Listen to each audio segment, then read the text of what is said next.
ఇంకా బస్సులో నుంచి మంటలు వచ్చినాయి, గబగబా దూకేసినాం కిందకి. ఎక్కడి నుంచి బయలుదేరారు, ఎక్కడికి పోతున్నారు? మేము హైదరాబాద్ నుంచి కొండాపురం పోతున్నాం సార్. ఎట్లా జరిగింది ప్రమాదం? అది ఎట్లా జరిగిందో సార్, మేము పడుకొని నిద్రపోతున్నాం సార్. ఇంకా మంటలు వచ్చేసరికి లేచినాం సార్. ఫ్రంట్ లోనే వచ్చినాయి, ఇంజిన్ దగ్గరే వచ్చినాయి సార్. ఎవరికి ఏమైనా గాయాలు కానీ? ఊరికేం కాదా, చిన్న గాయాలే. అందరం షేప్ గా బయటపడిపోయింది. అయితే కొంతమంది బ్యాగులు అవన్నీ దిగారు. నా పేరు ఆదిలక్ష్మమ్మ అండి, ఆదిలక్ష్మమ్మ. నేను హైదరాబాద్ నుంచి అద్దంకి వెళ్తున్నానండి. మంటలు ముందల కాడ ఇంజిన్ దగ్గర నుంచి వచ్చినాయండి. వాసన వస్తూ ఉంది. ఏందా వాసన వస్తుందని చెప్పేసి అనుకున్నాను. తీరా ఎవరికి వాళ్ళు డ్రైవర్లేమో దిగిపోయారు. దిగండి వాసన వస్తుంది అని అన్నారు. నేను దిగేటప్పటికే మంట వాళ్ళు కొంచెంలో పోయింది, పొగంతా నోట్లో పోయినట్టు. ఎంతమంది వెళ్తున్నారు మీరు? నేను ఒక్కదాన్ని, ఉన్నది మా ఇంట్లో వాళ్ళని వెళ్తుంది అద్దంకి. ఇంకా చాలా మంది ఉన్నారండి. అద్దంకిలో లేరు, ఒంగోలు దాటి. అది మీరు హైదరాబాద్ నుంచి ఎక్కడికి వెళ్తున్నారు? ఎంతమంది బస్సులు ఉన్నారు, ఎలా గుర్తించారు చెప్పండి చాలు. హైదరాబాద్ నుంచి మాది కన్కూర్ అండి, కన్కూర్ దగ్గర పోకూరు. ఎలా జరిగింది, ఎట్లా గుర్తించారు మీరు? ఎట్లా అంటే ఇప్పుడు హైదరాబాద్ నుంచి బస్సు వస్తూ దగ్గర బ్రేక్ ఇచ్చాడు పాస్కని.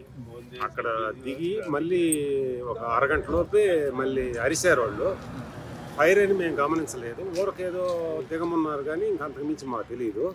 2 సార్లు అరిసాక మేము అంటున్నా ఇంజిన్ నుంచి మంటలు రావటం,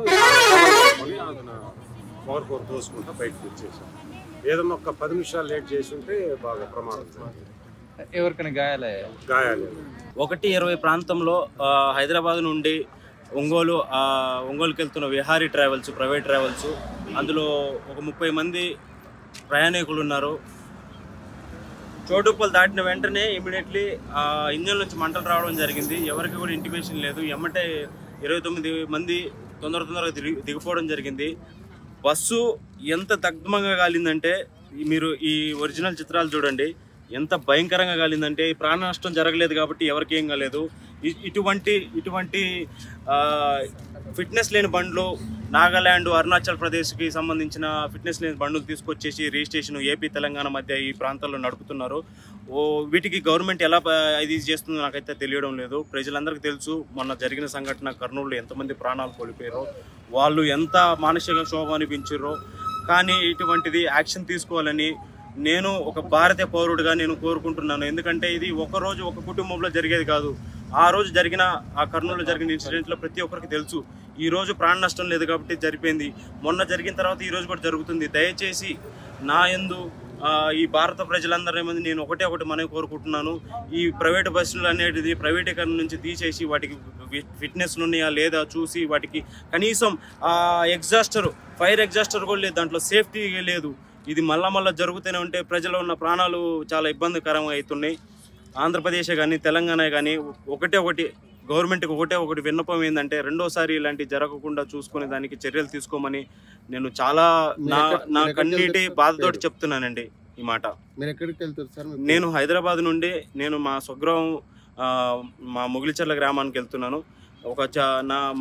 రేపు దీక్ష తీసుకున్న కారణంలో నేను వెళ్తున్నాగా కరెక్ట్గా 12:30, 12:40కి ఒక బ్రేక్ ఇచ్చారండి. బ్రేక్ ఇచ్చిన తర్వాత వెంటనే ఆ బ్రేక్ ఒక్కటే అందరినీ మెలకువలో ఉంచి కాపాడింది. లేకపోతే ఇమీడియట్లీ పొగలు వచ్చినాయి. వితిన్ 5 నిమిషాల్లో నేను ఇంజన్ గుండా దిగుతూ మంటల్లోంచి వచ్చినాను బయటికి. వితిన్ 5 నిమిషాలు ఇంతమంది ప్రాణాలతో ఉన్నారు ఈరోజు. అంటే ఒక్క క్షణంలోనే అందరూ ఇదైపోయారు. ఒకటండి, ఈ ప్రైవేట్ బస్సులకి ఇక స్వస్తి పలకండి. గవర్నమెంట్ ఏం చేస్తుంది? గవర్నమెంట్ నుంచి బస్సులు తీసుకొచ్చి ఒక ప్రజలకి సంక్షేమంగా రోడ్ల మీద తిప్పుకోండి. వీళ్ళు మీరు చూసుకున్నట్టయితే ఒక పండగకి వెళ్ళేటప్పుడు కూడా ఒక సామాన్యుడు ప్రజల కడుపు కొడుతూ వాళ్ళ డబ్బులు 2,000, 4,000, 5,000 టికెట్లు చూస్తే మీరు దారుణంగా వాళ్ళు ఎంత ఘనంగా దోచుకుంటారో, గవర్నమెంట్కి ఎంత ట్యాక్స్ కడుతారో ఎవరికి పట్టింపులు లేవు. ఎవరు నడుపుతున్నారు కూడా ఎవరికి తెలియదు. వాళ్ళు సొమ్ము చేసుకుంటారు తప్ప ప్రజల ప్రాణాలతోటి ఒక్కరికి కూడా బాధ్యత లేదు. ఇది ఈ రెండు రాష్ట్రాలు, తెలుగు రాష్ట్రాలే కాదు యావత్ భారతదేశం కానీ మెయిన్ ఈ సంఘటనలు 2 తెలుగు రాష్ట్రాల్లో జరిగినాయి కాబట్టి ఆ 2 తెలుగు రాష్ట్రాల నుంచి గవర్నమెంట్ నుంచి ఇటువంటి వాటి మీద చర్య తీసుకోవాలని నా కన్నీటి దుఃఖంతో ఈ మాట చెప్తున్నాను స్వామి. నా పేరు కృష్ణ అండి. అది బస్సు నేనే డ్రైవ్ చేస్తూ ఉన్నాను. రన్నింగ్లో ఇంజిన్ కింద నుంచి షార్ట్ సర్క్యూట్ అయ్యి పైకి మంటలు వచ్చేసింది. వెంటనే ఆ జనాలందరినీ అలర్ట్ చేసి కిందకి దించేసామండి. ఎవరికేం ప్రాబ్లం లేదు. బస్సు మాత్రం ఫైర్ అయిపోయింది. బస్సులో ఎంతమంది ప్రయాణికులు? 29 మెంబర్స్ అండి. ఎక్కడి నుంచి ఎక్కడ అవుతుంది? బేరంగూడ నుంచి హైదరాబాద్ కొండాపురం వెళ్తున్న బస్సు. ఎక్కడ గుర్తించేస్తారు మీరు మంటలు? ఇక్కడే అండి. జస్ట్ 2 మినిట్స్లో గుర్తించేసిన 2 మినిట్స్లో బండి సైడ్ ఆపేసి జనాలను అలర్ట్ చేసేసి. ఏం travels sir? Vihari travels. Bus number NL 01B3250. ఈరోజు సుమారు 1:30 ప్రాంతంలో ఒక హైదరాబాద్ నుంచి నెల్లూరు వెళ్తున్న ఒక ప్రైవేట్ ట్రావెల్ బస్సులో సుమారు 29 మంది ప్రయాణిస్తున్న బస్సులో ఇంజన్లో మంటలు రావడం, దాని ద్వారా ఇంజన్ బస్సు మొత్తం వ్యాపించి బస్సు మొత్తం దగ్ధం అయ్యడం జరిగింది. ఇది నేషనల్ హైవే మిట్టంపల్లి చిట్యాల మండల పరిధిలో. ఎలాంటి క్యాజువాలిటీ రాలేదు, అదృష్టవశాత్తు ఎవరికి కూడా ఏం కాలేదు.